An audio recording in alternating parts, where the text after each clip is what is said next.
perkenalkan, nama saya Faliatun Nasihah dengan NIM 857728844 UB BJC UT Semarang.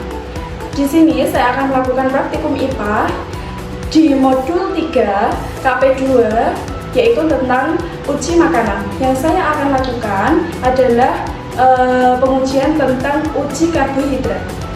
Di sini alat-alat yang saya gunakan atau bahan yang saya gunakan itu ada tahu putih, putih telur, nasi, apel, pisang, kentang. Di sini ada gula, tepung terigu, biskuit, dan yang terakhir adalah margarin untuk bahan-bahannya. Tak lupa saya menggunakan kalsium iodid untuk bahan pencampur agar supaya kita tahu makanan itu mengandung karbohidrat. Yang tak lupa lagi, kita juga membutuhkan tabel pengamatan. Langkah selanjutnya yang akan saya lakukan adalah mencampur semua bahan dengan kalsium iodid dengan 2-3 tetes kalsium iodid. Yang pertama, kita campur tahu putih dengan kalsium iodid 3 tetes. Selanjutnya, putih telur, nasi, apel, pisang, kentang, gula, tepung terigu, biskuit,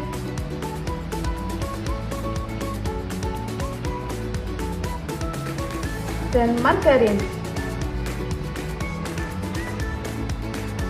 Nah, setelah kita tetes semua bahan-bahannya, kita tunggu beberapa menit untuk membuktikan apakah ada perubahan warna dari bahan-bahan tersebut.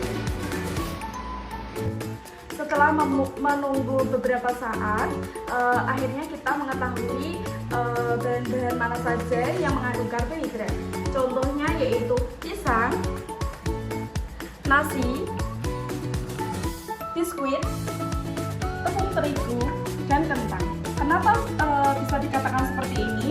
Karena asal mula pisang berwarna putih sehingga berwarna hitam karena dicampur kalsium iodid, itu pertanda bahwa pisang mengandung karbohidrat.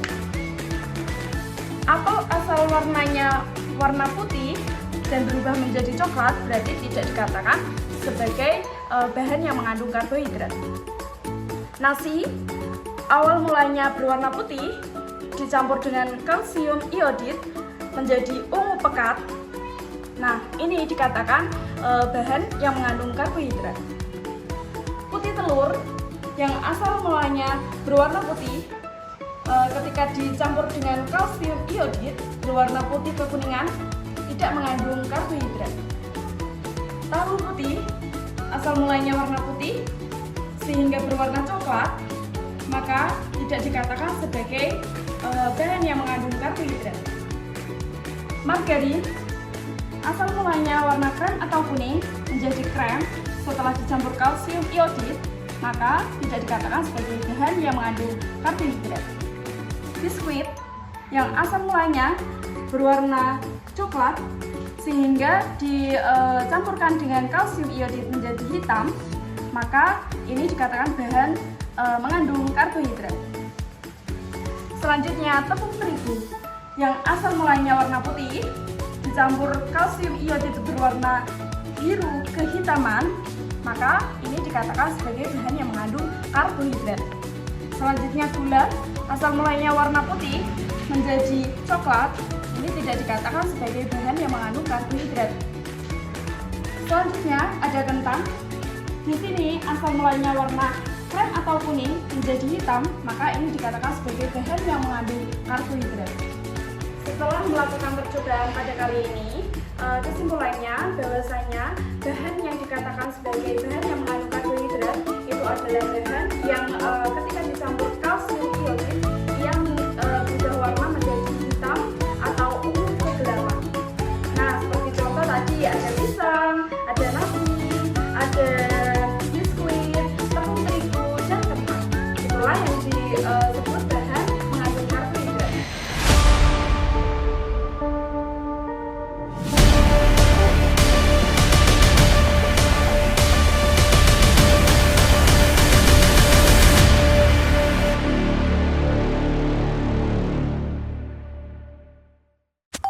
Nah, untuk selanjutnya saya akan melakukan uji makanan yang mengandung lemak. Adapun bahan-bahannya itu ada ketela, ada seledri, ada wortel, ada pepaya, ada biji jagung, margarin, kacang tanah, dan kemiri. Nah, selain itu juga ada susu, ada air putih, ada minyak goreng, ada santan, dan ada kertas coklat untuk menguji apakah bahan-bahan tersebut mengandung lemak ataupun tidak. Nah, untuk langkah pertama kita ambil kemiri, lalu kita gosokkan ke kertas coklat. Beberapa kali gosokan ya, sambil menunggu kita gosokkan 10-15 kali sehingga meninggalkan bekas gosokan. Setelah dirasa sudah meninggalkan bekas gosokan, nah seperti ini, kita sisihkan terlebih dahulu. Lalu kita ambil langkah berikutnya, yaitu uji lemak pada margarin. Ambil margarin secukupnya, lalu kita oleskan karena margarin ini kategori bahan cair. Jadi kita oleskan saja dan kita gosok-gosokkan 10 kali sampai 15 kali. Lalu selanjutnya kita uji pada wortel. Wortel kita ambil, kita gosokkan lagi 10 sampai 15 kali sampai meninggalkan bekas untuk kita mengetahui apakah wortel itu mengandung lemak ataukah tidak. Setelah itu seledri. Nah, kita ambil seledri secukupnya. Kita gosokkan kembali ke kertas coklat 10-15 kali. Setelah dirasa sudah, selanjutnya kita mengambil biji jagung. Berhubung biji jagung ini sangat susah untuk digosok dalam keadaan kering, maka sebelumnya alangkah baiknya itu kita merebus terlebih dahulu biji jagung, sehingga ketika kita menggosokkan itu tidak menjadikan kertas itu rusak atau sobek, gitu ya. Setelah dirasa sudah, kita ambil lembar singkong. Nah, kita ambil singkong, kita gosokkan kembali pada kertas coklat. Gosokkan terus sampai meninggalkan bekas agar kita mudah untuk mengetahui apakah bahan tersebut mengandung lemak atau tidak. Selanjutnya, kita ambil lembar kertas coklat kacang tanah. Kita gosokkan kembali. Nah, selanjutnya ada pepaya. Kita ambil pepaya secukupnya. Kita juga melakukan hal yang sama seperti langkah-langkah sebelumnya. Nah, begitupun seterusnya dengan santan, air, minyak, susu, dan lain sebagainya. Kita ambil secukupnya saja santan, kita oleskan karena benda cair.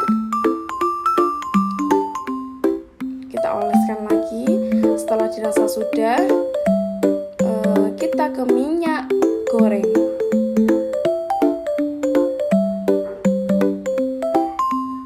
Nah, ketika dirasa sudah membekas, langkah selanjutnya kita adalah mengambil lembar kertas coklat berupa susu. Kita ambil susu secukupnya dengan menggunakan sendok. Kita oleskan. Nah, yang terakhir adalah air. Kita ambil secukupnya saja. Menggunakan sendok juga, karena air adalah benda cair, jadi kita susah untuk memegangnya. Nah, seperti itulah langkah-langkah yang saya lakukan. Sembari menunggu beberapa saat untuk mengetahui apakah bahan-bahan tadi yang kita praktekkan itu meninggalkan bekas minyak ataukah tidak. Karena sebab itu kita menunggu beberapa menit. Nah, setelah kita tunggu beberapa menit, kurang lebih 10 menit, saya sudah memisahkan bahan-bahan manakah yang mengandung lemak ataupun tidak. Di sini yang tidak mengandung lemak itu ada wortel. Nah, tidak meninggalkan bekas sama sekali. Dan kita bisa menggunakan bantuan senter agar mengetahui apakah di kertas coklat itu meninggalkan bekas minyak ataupun tidak. Nah, tampak ya guys. Selanjutnya, biji jagung tampak tidak mengandung minyak, maka tidak dikatakan sebagai bahan yang mengandung lemak. Singkong juga begitu, tidak meninggalkan bekas minyak. Jadi singkong tidak termasuk bahan yang mengandung lemak. Selanjutnya ada susu. Nah, tidak mengandung lemak karena tidak meninggalkan bekas minyak. Air tidak mengandung lemak. Bisa jadi kalau air mengandung lemak, manusia banyak penyakit ya, atau obesitas. Selanjutnya ada seledri. Seledri tidak mengandung lemak karena tidak meninggalkan bekas minyak di kertas coklat.